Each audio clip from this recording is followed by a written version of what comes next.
بسم اللہ الرحمن الرحیم۔ السلام علیکم ناظرین، کے پی اسمبلی خودکشی کے راستے پر چل نکلی ہے اور معاملات پاکستان کی ریاست کے لیے اور صوبائی اسمبلی کے لیے، دونوں کے لیے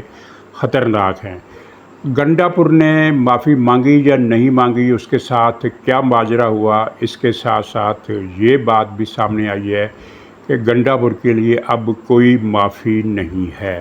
اور پھر فوج کے پھٹے اکھاڑ دو، فوج کے بخیے ادھیڑ کر رکھ دو۔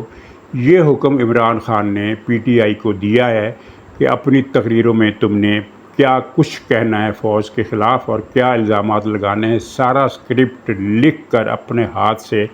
عمران خان نے یہ پہنچا دیا ہے۔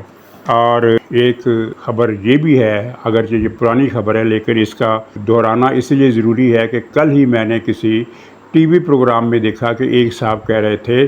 کہ عمران خان کو اگر سیاست کرنی ہے تو اسے 9 مئی کی معافی مانگنا ہوگی۔ جن صاحب نے یہ بات کی وہ قابل احترام ہے، لیکن خبر یہ ہے کہ معافی کی آپشن کا وقت گزر چکا۔ اب عمران خان سے معافی مانگنے کا کوئی مطالبہ نہیں کیا جا رہا۔ بات معاملے سے آگے بڑھ گئی ہے، اور بات جو ہے وہ بھی 2 روز قبل فوج کی بریفنگ میں بتا دی گئی تھی، بڑے واضح الفاظ میں، اگرچہ ان کے الفاظ جو ہوتے ہیں وہ ایک سفارتی قسم کی زبان ہوتی ہے اور اس میں مطلب واضح ہوتا ہے، لیکن اس کے الفاظ اخبار کی خبر کے الفاظ سے مختلف ہوتے ہیں۔ تو ناظرین، کے پی اسمبلی کا معاملہ اور عمران خان کے آرڈر پر آنے سے پہلے گنڈا پور کا تھوڑا سا ذکر کر دیا جائے۔ گنڈا پور سے وہاں جہاں ان کو چائے پلائی گئی تھی اور جس کے بارے میں کئی عجیب طرح کی کہانیاں بھی سامنے آ رہی ہیں، مثلا اعزاز سید نے اپنے پروگرام میں کہا کہ گنڈا پور سے کوئی اچھا سلوک نہیں کیا گیا، یعنی کہ اسے تھپڑ وپڑ مارے گئے ہوں گے اور اسے دھمکی دی گئی کہ تمہیں گنجا کر کے یہاں سے باہر بھیجا جائے گا۔ اب پتہ نہیں یہ رپورٹ کس حد تک صحیح ہے، ویسے اعزاز سید غلط بیانی کرنے والے رپورٹر تو خیر نہیں ہیں، لیکن پتہ نہیں رستے میں کچھ ہو بھی جاتا ہے۔ اور پھر اسی کی تائید کی فیصل وابڈہ صاحب نے ایک ٹی وی پروگرام میں بھی اور سینٹ کے اجلاس میں بھی،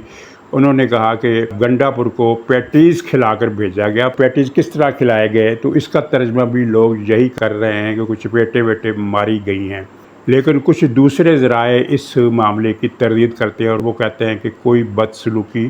اس طرح کی، اس لیول کی بدسلوکی نہیں کی گئی۔ البتہ کچھ زبانی کلامی جو گفتگو ہوئی وہ اتنی زیادہ تھی کہ اس کے بعد سے اب جو میں بات کرنے لگا ہوں وہ 100% سچ ہے۔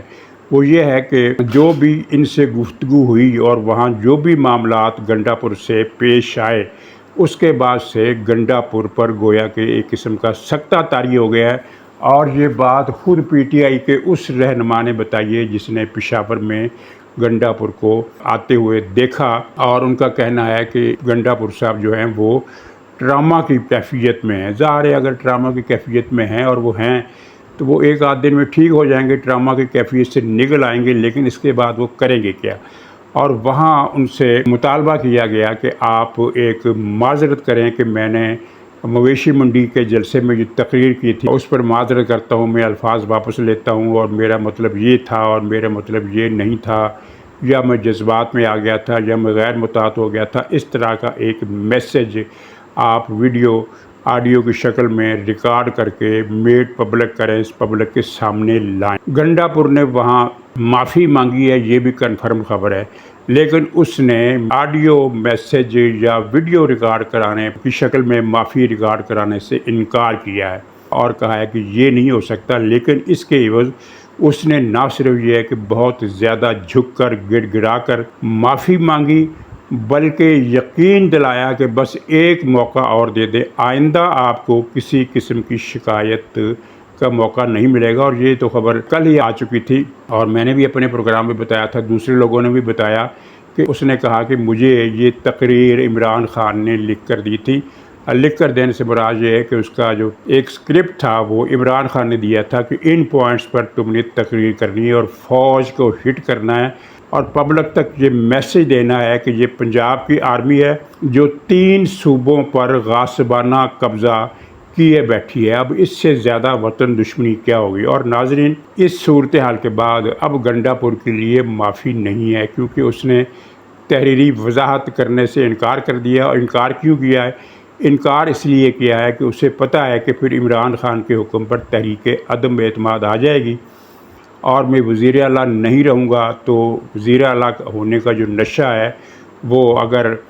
اس کو خفیہ والے ہر تیسرے روز بلا کر اس کو چھتر بھی ماریں تب بھی وہ نشہ جو ہے اس کی قیمت زیادہ ہے۔ اسے گنڈا پور کو وہ صورتحال بھی قبول ہوگی کہ بے شک مجھے ہفتے میں 2 مرتبہ بلا کر میری چھترول کی جائے، مجھے پانجا لگایا جائے، لیکن وزارت اعلیٰ میرے پاس رہنی چاہیے۔ اور وزارت اعلیٰ کچھ لوگوں کے لیے کتنی قیمتی ہوتی ہے اس کا اگر آپ نے اندازہ پوچھنا ہو تو وہ چودھری پرویز الہی سے پوچھیے کہ جو کہ 80 سال کی عمر میں بھی وزارت اعلیٰ کی خاطر اس نے اپنی عزت داؤ پر لگا دی بلکہ گوا دی۔ اب پرویز الہی نے جو سیاست میں جو بھی ایک نام بنایا تھا، عزت تو خیر اس نے نہیں کمائی تھی لیکن نام بنا لیا تھا کہ بڑا کاریگر ہے، بڑی سیاست اسے آتی ہے، بڑا یہ سرد گرم دیدہ ہے، اور یہ بڑا وہ کیا کہتے ہیں وہ جو گرگے بارہ دیدہ وہ ہے، اور بڑا چلاک ہے، اور پتہ نہیں آصف زرداری کے بعد اگر کوئی پاکستان میں ڈرائنگ روم سیاست کا بادشاہ ہے تو وہ یہ ہے، یہ کبھی گھاٹے کا سودا نہیں کرتا۔ اس طرح کی سندیں اس کے پاس بہرحال تھیں، عزت نہیں تھی لیکن یہ ساری چیزیں اس کے پاس تھیں۔ لیکن 80 سال کی عمر میں وزارت اعلیٰ کا نشہ دوبارہ کرنے کے لیے اس نے جو کچھ کیا، اس نے اس کے یہ اوصاف حمیدہ بھی عہد رفتہ کا حصہ بنا دیے۔ اور اب پرویز الہی ایک ایسی چوسی ہوئی گنڈیری ہے جسے کوئی ایک نظر دیکھ کر جو غلطی سے پڑ جاتی ہے، نیچے گری ہوئی گنڈیری، سوکھی گنڈیری، چوسی ہوئی گنڈیری پر نظر تو پڑ جاتی ہے، دوبارہ دیکھنے کی خواہش کسی میں نہیں ہوتی۔ تو یہ گنڈا پور کو بھی جو وزارت اعلیٰ کا نشہ ہے تو اسے پتہ ہے کہ عمران خان میرے خلاف تحریک عدم اعتماد پاس کرا سکتا ہے۔ ظاہر ہے جیسے کہ میں نے تقریباً 2-3 ہفتے پہلے بتایا تھا کہ اس وقت گنڈا پور کے پاس 60 ارکان کی اکثریت حاصل ہے۔ اگر اس کی پارٹی میں بغاوت ہوتی ہے تو 60 یا 61 ارکان بہرحال گنڈا پور کے ساتھ رہیں گے، لیکن یہ 60 یا 61 ارکان وہ نہیں ہیں جو گنڈا پور کے ذاتی وفادار ہیں بلکہ جو عمران خان کے وفادار ہیں۔ تو ظاہر عمران خان ان کے ذریعے اس کے خلاف تحریک عدم اعتماد پاس کرا سکتا ہے اور گنڈا پور کی چھٹی کرا سکتا ہے، بلکہ اس کو عمران خان کو تو اس کی ضرورت نہیں پڑے گی۔ وہ اگر یہ بیان جاری کر دے اور پارٹی فیصلہ کر دے کہ گنڈا پور اب ہمارا آدمی نہیں ہے تو اس کے لیے اخلاقی طور پر اس سیٹ پر بیٹھنا مشکل ہو جائے گا۔ تو یہ وجہ ہے کہ وہ پبلکلی معافی نہیں مانگ رہا، لیکن اس نے یقین دہانیاں کرائی ہیں کہ آئندہ کے لیے میری توبہ، میرے باپ کی توبہ، آئندہ میں ایسا کچھ نہیں کروں گا۔ لیکن انہوں نے جب یہ مطالبہ کیا کہ یہ آڈیو ویڈیو پبلک کے سامنے آنی چاہیے تو اس سے جو انکار تھا اس کے بعد گنڈا پور کے لیے گنجائش ختم ہو گئی، اور گنڈا پور کا اب بوریا بستر جو ہے وہ کس طرح سمیٹا جائے گا یہ تو آنے والے دن میں پتہ چلے گا، لیکن اس کا بوریا بستر اب بچھا رہنا ممکن نہیں ہے۔ ناظرین، عمران خان کی ہدایت پر پختونخوا اسمبلی نے پہلے دن فوج کے خلاف قرارداد پاس کی، اور جو کہ بڑی خطرناک مثال تھی۔ اس سے پہلے ایسی کوئی مثال کسی بھی ملک کی اسمبلی کی تاریخ میں نہیں ملتی کہ فوج پر جنرلائز قسم کے، سویپنگ قسم کے الزامات لگا کر ایک ادارے کو دوسرے ادارے کے خلاف، فوج کے خلاف کھڑا کر دیا جائے۔ ایسا پہلے کبھی ہوا نہیں۔ اور عمران خان نے ہدایت جاری کی ہے کہ ہر روز اسمبلی کے اندر فوج کے خلاف تقریریں ہوں اور ان تقریروں میں ناغہ نہ ہو۔ اور اس ہدایت پر عمل کرتے ہوئے پی ٹی آئی کی جو صوبائی قیادت ہے اس نے ایک وہ روسٹر بنایا ہے جس میں افراد کے نام لکھے ہیں کہ وہ ہر روز 5 MPA تقریر کریں گے فوج کے خلاف، اور ان کے پاس 90 یا 91 ارکان ہیں، اور وہ جب وہ 90-91 ارکان کی گنتی پوری ہو جائے گی تو پھر نئے سرے سے وہ روسٹر شروع ہوگا، اور پھر 5 افراد روزانہ فوج کے خلاف تقریریں کریں گے۔ فوج کے خلاف بہت زہریلی تقریریں ہو رہی ہیں افغان پالیسی کے حوالے سے، حالانکہ افغان پالیسی بنانے والے جن کی وجہ سے پاکستان کو نقصان پہنچا وہ تھے پرویز مشرف، وہ تھے جنرل راحیل شریف، وہ تھے جنرل باجوہ، اور وہ تھے جنرل فیض اور جنرل پاشا۔ تو یہ ان لوگوں کے جو سارے پی ٹی آئی کے والدین گرامی ہیں،